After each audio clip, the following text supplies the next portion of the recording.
నీ గుండెను నా శిశునాయకంతో చీల్చి శాశ్వతంగా నీకు మృత్యుదండికను మ్రోగించగా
క్లాసికల్ పర్ఫార్మెన్స్ అంటే చిన్నప్పటి నుండి ప్రాక్టీస్ ఉండాలి. అందులోనూ ఈ చిన్న పిల్లలకి ఇంత టాలెంట్ అంటే మామూలు విషయం కాదు.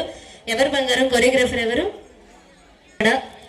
స్టూడెంట్స్ అందరూ కూడా, స్కూల్ విద్యార్థులందరూ కూడా చక్కగా మిమ్మల్ని అందరినీ చాలా చక్కగా అలరించారు. సో వీళ్ళందరికీ